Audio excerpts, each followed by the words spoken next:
ఇప్పటి వరకు కెరీర్ పరంగా ఈ నెల సానుకూలంగానే కనిపిస్తుంది. 10వ ఇంటికి అధిపతి అయిన బుద్ధుడు ఈ నెల ప్రారంభంలో 11వ ఇంట్లో ఉంటాడు. ఇది మీ అనుకూల పరిస్థితి సూచిస్తుంది.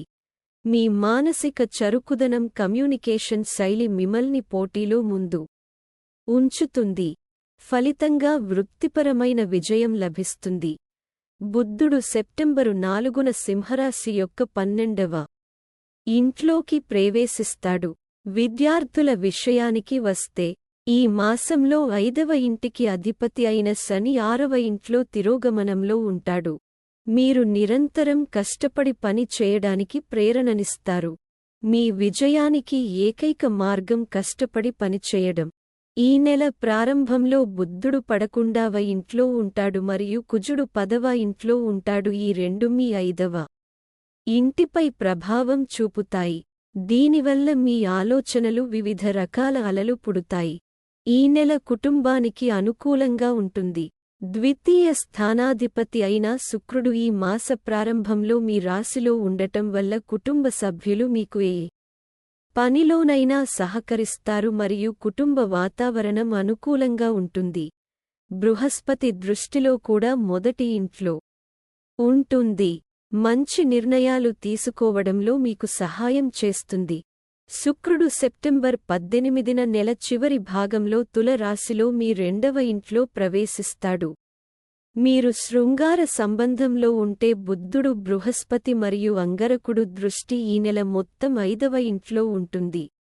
ప్రేమ భాగస్వామ్యాలలో హెచ్చుతగులు ఉంటాయి. ఈ సమయంలో మీ ప్రియమైన వ్యక్తి నుండి ఏమీ దాచవద్దు, ఎందుకంటే అలా చేయడం వలన అతని లేదా ఆమె మనసులో అనిశ్చితి పెరుగుతుంది మరియు అపరాధాలు కారణంగా సంబంధంలో ఉద్రిక్త పరిస్థితులు ఏర్పడవచ్చు. ఏమి జరిగినా మంచిది లేదా ప్రతికూలమైనది మీరు దానిని మీ ప్రియమైన వారికి స్పష్టంగా తెలియజేయాలి, లేకపోతే మీ సంబంధంలో ఉద్రిక్తతలు పెరుగుతాయి మరియు ఒకరిపై ఒకరు పగ పెంచుకోవడం విచ్ఛిన్నానికి దారితీయవచ్చు. 5వ ఇంటికి అధిపతి అయిన శని కూడా ఈ నెలలో 6వ ఇంట్లో తిరోగమనములు ఉంటాడు. మీరు తగినంతగా కష్టపడితే మీ సంబంధం నిర్వహించబడుతుందని మీకు ఆశాజనకంగా ఉంటుంది. మీ ఆర్థిక స్థితిని చూస్తే ఈ నెల ప్రారంభంలో బుద్ధుడు 11వ ఇంట్లో కూర్చొని మీ ఆదాయాన్ని పెంచడంలో ఎటువంటి హాని చేయడు. కాని 12వ ఇంట్లో సూర్యుడు ఉండటం మరియు శని యొక్క అంశం దీనిపై ఉంటుంది. ఇది మీ ఖర్చులను కూడా పెంచుతుంది. దానిని అనుసరించి సెప్టెంబర్ 4న మీ రాశి అధిపతి 12వ ఇంటికి మారడం వల్ల మీ ఖర్చులు మరింత పెరుగుతాయి మరియు మీ ఆదాయం స్థిరంగా ఉంటుంది. ఈ మాసం ఆరోగ్యానికి మేలు చేస్తుంది.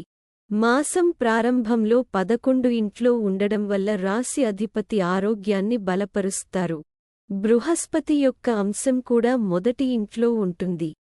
ఇది మీకు ఆరోగ్యాన్ని పొందడంలో సహాయపడుతుంది. అయితే మీ రాశి చక్ర రాహుకేతుల ప్రారంభంతో అంగారక గ్రహంతో ఉంటుంది మరియు శని తిరోగమనంలో 6వ ఇంట్లో ఉంటుంది. పరిహారం: శనివారం నాడు చీమలకు పిండిని తినిపించండి. For more updates, subscribe our channel.